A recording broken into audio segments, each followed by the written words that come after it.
On devait être 5, mais je ne me souviens plus des noms, ni même des visages. Tout juste sortis d'un grand manoir lugubre, lourd d'une ambiance de crypte hantée, on était hilars, très loin des protagonistes du dernier quart d'heure d'un film d'horreur. Je n'avais pas d'arme à ma ceinture, pas de potes morts-vivants dans mon sillage, et aucun trauma propre à me faire chier du sang. Il n'y avait que nous, d'humeur folâtre et taquine, dans une nuit urbaine teintée d'orange, avec un peu trop d'alcool dans le sang. Tout à notre errance, on a débouché sur un chantier plongé dans la pénombre, au fond d'un cratère tapissé de gravier gris-bleu. Vu de l'extérieur, le manoir ressemblait à une bête charpente d'immeubles en construction, plutôt accordée au décor post-apocalyptique accueillant nos pas. La cohérence n'était pas le fort de cette nuit. En goguette, mes potes et moi étions prêts à toutes les turpitudes, nous motivant mutuellement dans l'escalade du mont Connerie. On a trouvé un bébé sur les gravats, emmailloté dans une couverture à carreaux qui se portait à merveille. Le bébé, pas la couverture. Bien que ce fût un garçon, il possédait un sac à main de fille, rose bonbon, avec une tête de princesse Disney cousue sur le panneau avant. Avide de fric, on s'est jeté dessus pour le fouiller, mais, hélas, les billets qu'il contenait n'étaient guère plus crédibles que ceux d'un Monopoly de brocante. Alors, désillusionné, on s'est mis à jouer avec le gosse. Il était tellement bien emballé qu'il semblait pouvoir rebondir sur toutes les surfaces. Alors bien sûr, on a essayé. Quelle éclate! On se l'est lancé comme une balle au milieu du chantier, le rattrapant souvent, le manquant parfois, et il rebondissait alors jusqu'à nos mains moites, prêt pour un nouveau lancer. Puisqu'à aucun moment il ne s'est plaint, on s'est persuadé qu'il appréciait. J'ai pas eu honte. J'aurais dû, pour sûr. Mais dans mon état, aucun sentiment rabat-joie n'avait droit de citer. La honte est venue le lendemain, c'est-à-dire quelques heures plus tard, conjointement avec la gueule de bois. Seul et tourmenté, loin de l'ambiance d'inconsciente déconnade, j'ai sombré dans le regret, et, mu par un irrépressible besoin de rédemption, me suis mis en tête de retrouver l'enfant. Quête assurément longue et fastidieuse, la conclusion de notre jeu ayant déserté ma mémoire. Néanmoins, j'ai immédiatement su où aller. L'Orphopital, ouvert à toute heure, et sinistre, comme une cave de maniaque nécrophile. Je revois les couloirs éclairés au néon, désertés de toute âme, ainsi que cette minuscule salle d'examen, à peine un cagibi, devant laquelle poireautaient plusieurs gosses. Une file d'attente sans ticket, ça risquait de durer. Je ne voulais pas la jouer bourrin en devançant les mioches, car j'avais trop à me faire pardonner.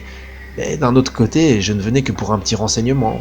Alors je me suis imposé dans la pièce, où une infirmière examinait précisément ma petite victime. Assis sur une table en inox, le gamin avait bien grandi. Il tirait sur ses 3 ans maintenant. Ses cheveux roux mi-longs m'indiquaient que de sa courte vie, il n'était jamais passé chez le merlan. Quant à son regard de cocker braqué sur moi, il aurait pu me fendre le cœur. L'enfant se souvenait très bien de la joute. Si la veille il avait semblé s'amuser, aujourd'hui seul lui restait la souffrance. À l'infirmière, une belle plante quadragénaire aux cheveux blonds, j'ai expliqué les raisons de ma venue, assaisonnée d'autoculpabilisation.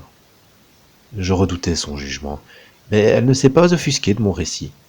Séduite par mon mea culpa, elle a proposé de m'aider. Bien qu'échoué à l'orphopital, le môme n'était pas orphelin. Simplement, on ignorait où se trouvaient ses parents. La béa idéale, que je me suis dit, j'allais les localiser. Ainsi, je me laverais de cette honte qui me collait à la peau comme l'immonde huile alcoolisée que j'avais exsudée depuis la veille. D'après la dame, les parents traînaient forcément au country club, assez loin de la maison de soins. J'ai décidé de m'y rendre sur le champ, le tout sans avoir pété un mot au gamin. Inutile d'encaisser sa colère ou de lui adresser de vaines promesses avant d'avoir localisé ses géniteurs. Par ailleurs, ma bonne humeur était revenue depuis ma prise de décision, et je ne voulais pas la friper. Ainsi, j'ai quitté l'orphopital. Quel bonheur, après l'ambiance étouffante de l'URPS nocturne, d'évoluer dans ce décor de campagne anglaise, ces grands espaces verts vallonnés sous un bel azur ensoleillé. Fendant l'air délicatement parfumé des senteurs de la nature, j'ai arpenté un large chemin de terre battue qui serpentait vers un horizon de landes et de collines, luttant en permanence contre l'envie de courir pieds nus dans l'herbe environnante. Enivré par ce paysage bucolique, je marchais d'un pas sûr. L'itinéraire n'avait rien de compliqué, il suffisait d'avancer tout droit, puis de tourner à gauche une fois dépassé la première propriété, que j'ai atteinte au terme d'un long trajet. À cet endroit, mon chemin s'élargissait pour former un aplat grossièrement carré, délimité d'un côté par une colline et de l'autre par un portique. Entre ces pôles, un Gugus au volant d'une berline noire s'épuisait à exécuter des manœuvres dans je ne sais quel but. Voulait-il passer le portique ou attaquer la colline? Toujours est-il qu'il manœuvrait sec, à coups de demi-tour, de braquage et de contre-braquage, au point de finalement n'avancer nulle part, et que ce faisant, il gênait copieusement ma progression. À un moment, j'ai songé à enfiler mon gilet jaune pour l'aider à s'extirper de cette situation dont le côté épineux m'échappait, mais une seule béa me suffisait. Alors, laissant l'indécis derrière moi, j'ai entamé l'ascension de la colline. À son sommet trônait le country club, et sa pente cruellement raide a fait grincer mes mollets. Grande était la tentation de m'allonger dans l'herbe du bas-côté, où j'aurais pu me reposer au son du gazouillis des oiseaux, emporté par le magnifique ciel bleu. Mais non, il me fallait continuer, accumuler effort après effort pour réparer le tort fait au gamin. Et mes potes de goguette, dont pas un n'aurait accompli une démarche comparable, je les ai laissés à leur égoïsme. À chacun sa croix. Le country club me dominait, semblable à l'hôtel Overlook de Shining, mais le côté ténébreux en moins. Une vaste toiture pointue, une façade en briques, un foisonnement de fenêtres et un jardin coupé au carré, embelli de rosiers et d'arbres fruitiers. Quelle splendeur, que je me suis dit, ressentant, du même coup, une pesante appréhension à l'idée d'y pénétrer. Clairement, je n'y avais pas ma place. Cependant, je traînais en moi l'image indéboulonnable de ce gosse que j'avais brutalisé avec mes potes. La gratuité de l'acte accroissait sa vilainie, et je refusais de léguer cela à la postérité. Aussi ai-je bravé ma peur, entrant dans ce palais des plaisirs typiquement bourgeois, où ça devait partouzer sévère derrière les tentures en satin et les portes des petits salons.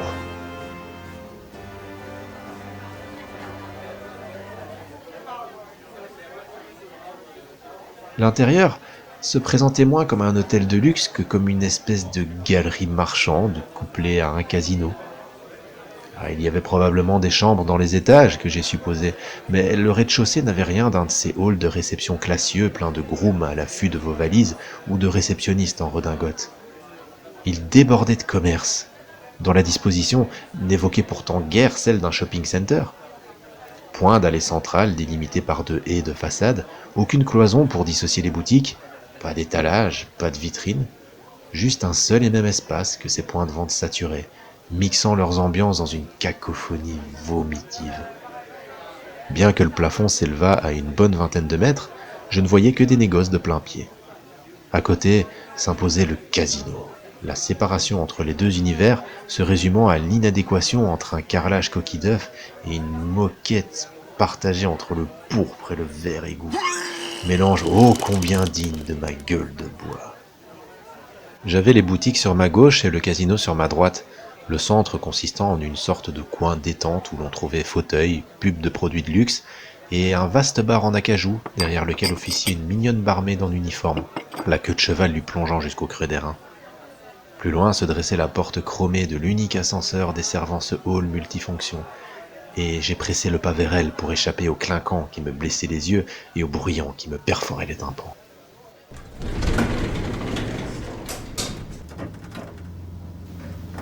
Seul dans la cabine, coupé de cet univers, je me suis félicité de mon courage.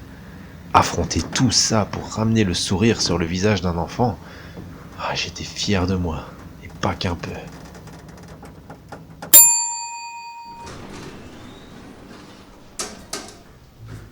Le dernier étage, très loin de l'horripilant hall, puait la classe.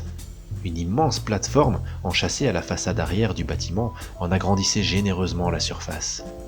La terrasse suprême des bourgeois? Sans doute, que je me suis dit. Aussi ai-je été étonné de ne pas avoir subi de contrôle au fricomètre en venant dans cet endroit certainement réservé à l'opulente élite du club. La terrasse, très travaillée, se dotait d'un demi-étage, de petits escaliers en bois massif, de rampes en métal ciselé et de rambardes en plexi transparent, avec, à l'arrière, un magnifique panorama de verdure. J'aurais aimé prendre du bon temps là, entre le ciel et la forêt, mais je n'étais pas venu pour ça. Aussi, ai-je longé la plateforme via un couloir fenêtré qui la bordait d'une extrémité à l'autre. Après avoir croisé 2 pelés et 3 tondus en polo blanc et en pantalon d'équitation, j'ai trouvé un présentoir en tourniquet, du genre à ceux exposant les cartes postales dans les boutiques de souvenirs. Il croulait sous un amas de prospectus à la con, vantant non pas les divers services du country club, mais tout un tas de trucs sans rapport, des appareils photonumériques à la tondeuse à gazon automatisée, en passant par la déco de cuisine bas de gamme et une série de nuanciers à peinture. Un compartiment se dédiait à ce que j'étais venu chercher, des faire-part de naissance. Et le premier que j'ai pioché était le bon, un sacré coup de bol. J'ai immédiatement reconnu sur la photo le garçon de l'orphopital, les mêmes cheveux roux, le même air tristounet, sa carte de visite apparemment, sauf que là, il posait entre ses parents, dont les noms étaient mentionnés plus loin. Trop de la balle que je me suis dit, caressant de mes doigts fébriles le papier glacé un peu cheap sur lequel ils avaient imprimé tout ça. Mon enquête s'achevait sans avoir réclamé trop d'efforts de ma part. Tant mieux! Je suis resté là, ravi de ma chance, jusqu'à ce qu'un bourgeois en Ralph Lauren tout saute derrière moi, illustrant mon haut niveau d'indésirabilité. Il avait une 60aine de balais et l'air pincé d'un golfeur irascible prêt à vous planter son club dans la tronche en cas d'intrusion sur son green. C'est un euphémisme de dire qu'il était loin d'apprécier ma présence. On n'a pas parlé. J'étais trop satisfait pour me laisser assombrir par un pet sec de ce genre, et lui trop emmitouflé dans son mépris pour daigner m'adresser la parole. Alors, j'ai rejoint l'ascenseur. Surpris par la brusque animation du couloir, il débordait de gens. Sortis de leur chambre, peut-être, qui se pressaient là en vue de squatter la terrasse. Écœuré par leur tenue d'apparat et leur parfum Chanel, j'ai investi la cabine. Occupé, oh, surprise, par l'infirmière de l'orphopital. Je n'avais aucune idée de ce qu'elle fichait là, mais je m'en cognais. J'ai pu lui transmettre directement l'info, tandis que l'ascenseur descendait tranquillement. Enchantée, elle m'a remercié pour mes efforts. Se rappelait-elle mon implication dans les malheurs du gosse? Je l'ignorais, mais j'ai évité le sujet, tant j'en étais loin tout à coup, car elle m'excitait grave, avec son uniforme blanc, ses cheveux blonds lisses, son maquillage discret et ses 40 ans bien sonnés. La cabine, devenue bien plus étroite, nous collait presque l'un à l'autre, et cette enivrante proximité clôturait joliment ma BA, effaçant pour de bon le souvenir éthylico-coupable de la nuit dernière. Très vite, l'infirmière s'est mise à me chauffer en se frottant lascivement contre moi, plantant son regard de braise dans mes mirettes éberluées. Elle en voulait. Et moi aussi. Total, on s'est mis à baiser comme des ours dans l'ascenseur. Elle m'a griffé le dos pendant que je retroussais sa jupe. Ses fesses étaient fermes contre mes paumes brûlantes. Je l'ai prise debout, la plaquant contre la cloison. Et j'ignore comment, en pleine action, nous avons réussi à virer le reste de nos fringues, au point de finir à poil, lovés l'un contre l'autre, à suer et à grogner. L'ascenseur persistait dans sa descente, indifférent aux intenses tressautements de notre activité. Au bout d'un moment, elle s'est agenouillée et m'a pris dans sa bouche. Pour répliquer dignement, j'ai saisi sa tête entre mes mains et me suis mis à la bourrer comme un vagin à pile, sans qu'elle se plaigne. Son désir m'ôtait toute appréhension. À force, ça glissait moins bien car la salive manquait, mais elle insistait. Elle changeait de visage, troquant sa blondeur nordique contre des boucles noires et un teint mat de latino, mais ça ne m'a pas empêché de jouir, éclaboussant gaillardement la cloison. Car oui, je m'étais retiré à l'ultime moment, mu par un mouvement de décence rien moins que saugrenu. Je suis resté là, debout et pantelant, nu et plein de sueur, à la contempler. Et puis, je me suis rappelé qu'on se trouvait dans un ascenseur, dont les portes n'allaient probablement pas tarder à s'ouvrir sur un hall bondé. L'une d'elles s'ornait d'ailleurs d'une large vitre carrée nouvellement apparue, dont la transparence m'a infligé 2 constatations. 1. Nous avions atteint les sous-sols de l'hôtel, une buanderie fourmillant d'activité. Et 2. Une femme en tablier blanc avait les yeux braqués sur nous. Enfin, sur moi, car ma partenaire se trouvait toujours à genoux. La buandière n'a rien dit, son expression parlant pour elle. Je lui apparaissais de profil et ma nudité, mon dos et mon visage ruisselant ont dû l'électrochoquer en puissance. Passer du plaisir d'une baise animale à la honte d'être pris en flag. Un ascenseur émotionnel. Dans un ascenseur. Sacrée mise en abîme. Pour ne rien arranger, la nettoyeuse, au lieu de crier au scandale, venait de rameuter un collègue masculin pour accroître le niveau de rinçage d'œil. Consterné, il nous matait en silence. Il fallait qu'on dégage. Heureusement, la paroi de fond de la cabine était amovible. On l'a escamoté pour se glisser dans les coulisses, l'infirmière d'abord et moi ensuite, entrant ainsi dans un conduit de ventilation où nous avons progressé à quatre pattes. On pouvait y voir sans être vu par de petits grillages offrant des extraits de l'activité environnante. Notre dissimulation rassurait ma compagne, mais moi je ne pensais qu'à une chose, les employés indiscrets, forcément informés du trajet de ce boyau de tôle, pourraient prévoir notre itinéraire de fuite et donc nous piéger. On ne devait pas traîner. Je ne me rappelle pas avoir rassemblé mes fringues éparses en quittant la cabine. D'ailleurs, je crois que j'étais nu dans les tuyaux, car la fraîcheur du métal sur mes fesses m'a marqué. Cela n'empêche qu'à la sortie, j'étais habillé. Et seul. Le parcours dans les coulisses m'avait fait passer du sous-sol aux étages, et c'est à l'intérieur d'une étrange cabine d'ascenseur que j'ai achevé mon voyage. Elle évoluait le long d'un rail sinueux fixé au plafond du hall principal, suspendu au bout de 4 câbles, oscillant comme un pantin au bout de ses ficelles. J'ai longuement survolé le hall à une belle hauteur, analysant chacun de ses détails, tous ces coins divertissement qui le faisaient grave ressembler à une kermesse de quartier. Ça clignotait fluo en tous sens et ça grouillait de Pékin sur la moquette multicolore. J'ai découvert nombre d'éléments inaperçus jusqu'alors, comme un bassin décoratif où s'écoulait une petite cascade, ou un jeu de la pêche au canard destiné aux gosses. Le rail prenait bien soin de cercler dans tout l'espace, contournant des colonnes plaquées de marbre et le feuillage de palmiers en pot aux dimensions cyclopéennes. Une balade agréable, mais liberticide. Certain qu'une bande de presse-boutons m'attendait à la fin du parcours pour m'écraser les parties à coups de marteau, je voulais sortir de là et adopter vite fait l'attitude innocente de l'agneau fraîchement né. La présence du casino faisait ressortir ma terreur de la mafia et le cortège de clichés allant avec. J'étais persuadé d'avoir importuné un gros ponte en besognant dans ses locaux l'infirmière de l'orphopital. Comme si c'était sa femme, vous voyez. Rester ici m'attirerait les pires malheurs. Cette idée ne me lâchait pas.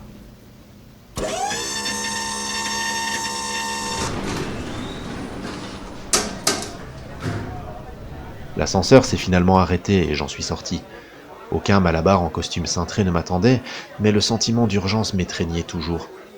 J'étais d'autant plus en alerte que si l'infirmière en chaleur avait disparu, mon meilleur pote se trouvait maintenant à mes côtés.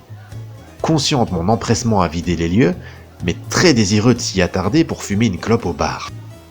Étrangement, je ne me sentais pas capable de le convaincre d'y renoncer, pas plus que je ne me voyais quitter la place sans lui, et ce malgré ma conviction de finir la gueule encastrée dans un urinoir en cas de relâchement.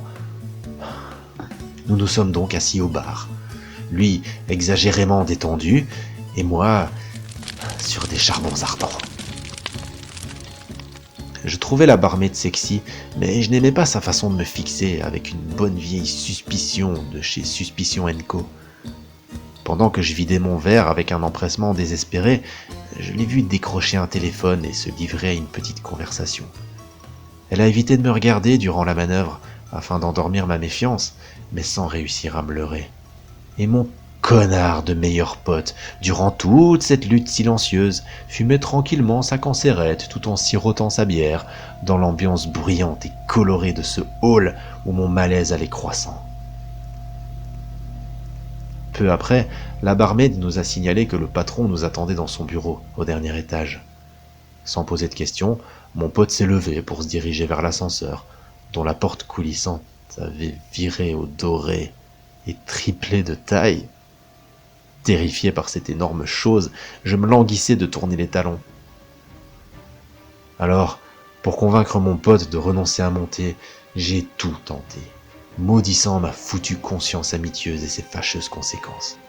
Je lui ai fait entrevoir les risques, expliquant qu'à mon sens, ce patron ne pouvait être qu'un caïd défoncé à la coke qui allait nous claquer le beignet, à nous les genoux qui avions eu l'audace de perturber ses activités. Pourquoi on était là, à se prendre la tête pour des conneries, alors qu'on aurait pu se saouler dans un autre bar sans la moindre pression ? La teneur exacte de mon discours m'échappe, mais finalement, mon pote a accepté de partir. Un exploit de ma part face à une telle tête de bourrique. Ouh. On allait sortir. Évidemment, on a dû passer devant le bar. Et en nous voyant, la fille a lâché sa vaisselle pour nous interpeller, façon « Eh, mais qu'est-ce que vous foutez? C'est pas par là !» Son angoisse suintait littéralement de ses pores. Le boss avait dû la menacer des pires représailles si elle échouait à m'envoyer dans son bureau. Alors elle a quitté son poste, enterrant son stress sous une sympathie factice, nous emboîtant le pas en insistant « Sérieux, on devait monter, le patron tenait à nous voir, et bla, et bla ». J'avais surtout l'impression qu'elle s'adressait à moi, mon pote n'existant plus pour elle. D'ailleurs, il n'existait plus tout court, brusquement estompé. Je me suis rué vers la sortie, talonné par cette emmerdeuse de compète qui avait tout d'un démarcheur à me flatter maladroitement pour m'attirer sur son terrain. J'ai franchi les portes du country club avec elle dans les pattes. Dehors, foin de campagne. Le gris régnait et un interminable trottoir de pavés cubiques s'étirait le long d'une rivière en asphalte sur fond de décor urbain déprimant à souhait. J'ai marché vite, de plus en plus vite, la barmaid pendue à mes basques m'inondant d'un flot de paroles que je n'écoutais plus. Elle a été rejointe par une copine, sortie de nulle part, et aussi jolie qu'elle. À deux, elles m'ont littéralement pété le crâne, à babiller sans relâche, me priant de revenir en arrière, me tannant, soulignant le fait que chaque pas m'éloignant de leur boss serait un effort supplémentaire à consentir lors de l'inévitable retour. Tout ça commençait à sérieusement me casser les couilles. Le contrôle m'échappait complètement. Après de longues minutes de cette torture, les deux greluches ont disparu, mais leur voix lancinante persistait à flotter dans l'air humide de cette ville grise où je m'enfonçais obstinément. Et puis, deux potes à moi sont arrivés, deux rastas, avec des locks traînant jusque par terre. Yo, what's up, man? J'ai sottement cru à un moment de répit, mais ils se sont mis à me bassiner avec un discours identique, arguant que je devais retourner au country club affronter mes démons. Man, you gotta come back. J'ai continué tout droit, singeant la surdité. Et tout à coup, un bruit vibrant m'a annoncé la libération. Le sol a tremblé sous mes pieds, quelque chose d'énorme a ronflé dans mon dos avant de me dépasser, et mon cœur a bondi de joie. Le tram!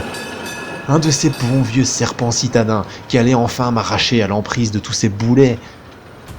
L'arrêt trônait à une trentaine de mètres, et le véhicule y a stoppé. J'ai couru vers lui, coursé par mes potes possédés qui me serinaient leur litanie de leur voix conciliante, sans tenir compte de mon non-verbal pourtant assez criant d'hostilité. Mais, avant que j'atteigne le petit quai, les portes accordéon se sont fermées, et le phallique engin s'est ébranlé, m'échappant perfidement. Je courais toujours, et c'est là que je me suis réveillé.